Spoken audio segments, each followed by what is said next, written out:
চলো বেরিয়ে পড়ি রোডস। স্যান্টোরিনি বা মিকোনোসের মতো নয়, রোডস আকারে আরও অনেকটাই বড় এবং উপস্থাপন করে মধ্যযুগীয় দুর্গ, প্রাচীন গ্রিক ধ্বংসাবশেষ এবং অটোমান ইউরোপিয়ান স্থাপত্যের এক মনোমুগ্ধকর সমন্বয়। রোডসকে বলা হয় ফর্টিফাইড আইল্যান্ড, অর্থাৎ পুরো দ্বীপটাই দুর্গ প্রাচীর দিয়ে ঘেরা।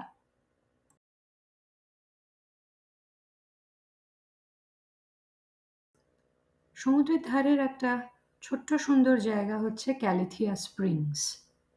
উষ্ণ প্রস্রবণটা এখন আর নেই, কিন্তু তবুও জায়গাটা খুব সুন্দর করে মেনটেন করছে, কারণ অনুষ্ঠান পারপাসে ইউজ করা হয়। এই ক্যালিথিয়া স্প্রিংসে আমাদের গাইড বলল খুব বিয়ের উৎসব হয়।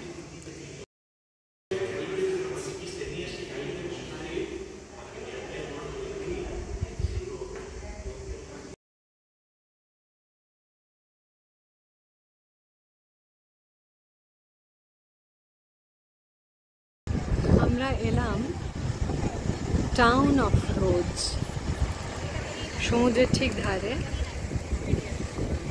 রোডসের ন্যাশনাল সিম্বল হচ্ছে হরিণ।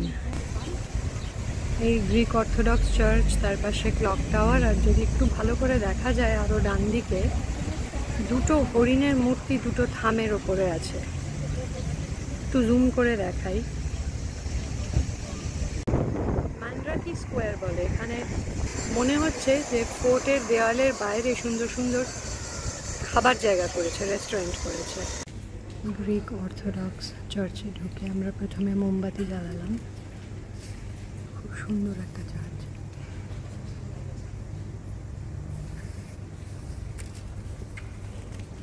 মান্দ্রাকি স্কোয়ারেই ব্যাংক অফ গ্রিস পেলাম আমরা। এখান থেকে মেডিটেরেনিয়ান সি আর দ্য সিটি অফ রোডস। এখান থেকে দেখা যায় ওই দূরে কুয়াশায় Dhaka turkey.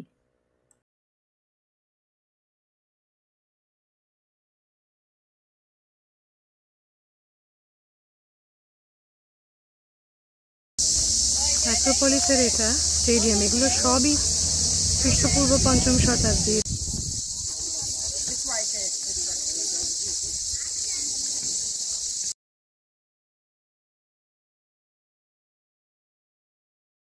Old town of Rhodes. এখানে অনেক সুন্দর সুন্দর ছোট ছোট দোকান।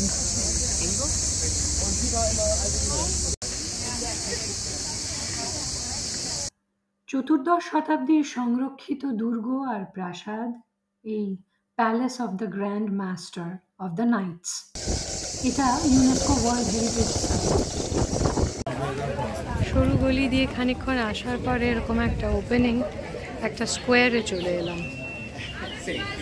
খুব ইন্টারেস্টিং, কতগুলো দোকান আছে, ব্যাংক আছে।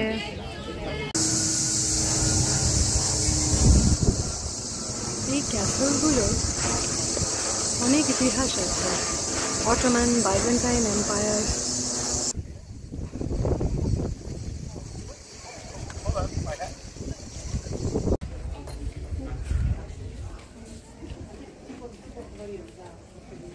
ক্যাসেল থেকে এবার আমরা নিচে নামছি। ক্যাসেলটা একটা পাহাড়ের উপরে, এখান থেকে আমরা নিচে নামছি। পাথর দিয়ে তৈরি।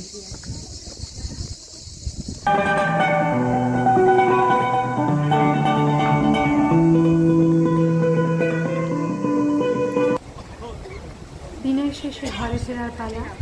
টাটকা আনারস আর কমলালেবুর রস খেয়ে এই যাত্রা শেষ করব।